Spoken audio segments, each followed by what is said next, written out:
Bienvenidos a un nuevo vídeo del canal de Piezas. Bien, respondiendo a una pregunta que me habéis dejado, a ver si es posible que la electroválvula del turbo o solenoide, que funcione bien estando fría, pero cuando está caliente, el vehículo ya lleva un tiempo funcionando, empiece alguna falla, o sea, que tenga de problemas. Bien, eso es perfectamente posible. Vamos, eso pues se ve a menudo. A ver, vamos a ver, los problemas que suele dar la electroválvula, primero, o bien que se obstruya, le entre suciedad, se obstruye y ya no puede hacer su función, o que se queme. Pero muchas veces, a ver, puede ocurrir que haya una sobretensión y se queme al momento, de la noche a la mañana, ¿vale? A pesar de que haya un fusible, puede ocurrir.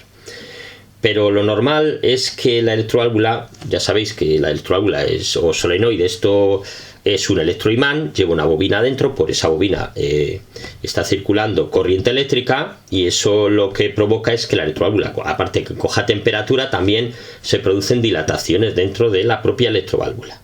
Y eso con el tiempo pues hace que se acaben quemando. Y los fallos, como digo, suelen mostrarlos, no en todos los casos, pero en muchos casos los fallos los suelen empezar a dar cuando el motor está caliente. Vais andando y notáis como que no responde bien el vehículo como acostumbrados, ¿no?, al acelerar, o a veces notáis como unos tirones extraños, y es porque está abriendo y cerrando el actuador del turbo cuando no debe. La ECU le da una orden, pero la electroválvula, al no funcionar bien, pues obedece, digamos, esa orden a veces a destiempo, o a veces no obedece esa orden, y ya cuando, digamos, no obedece esa orden, pues directamente estáis sin turbo, o sea, el vehículo pierde potencia. Ya sabéis, la luz, suele salir la luz de avería en el cuadro, en los vehículos más modernos sobre todo.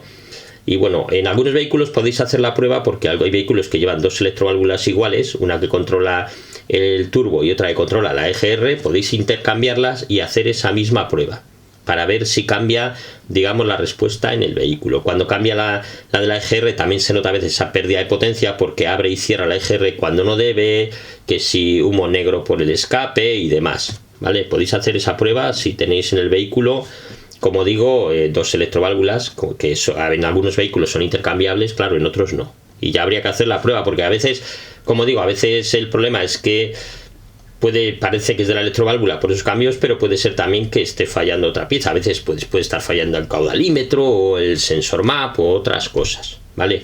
Pero ya digo que muchas veces también es de la propia electroválvula, ¿vale? Llega un momento, como digo, en que ya no funcionará ni en caliente ni en frío, cuando se quema totalmente. Entonces ya iréis con el vehículo sin turbo. La electroválvula turbo iréis sin turbo, porque no dejará que pase el vacío que llega de la bomba de vacío al actuador del turbo. Entonces todos los gases del escape pues se perderán por el escape, no moverán apenas la turbina, ¿vale? Bueno, pues aquí tenéis el vídeo, espero que os haya aclarado alguna duda, y bueno, si es así, pues no olvidéis dar un like y suscribiros al canal.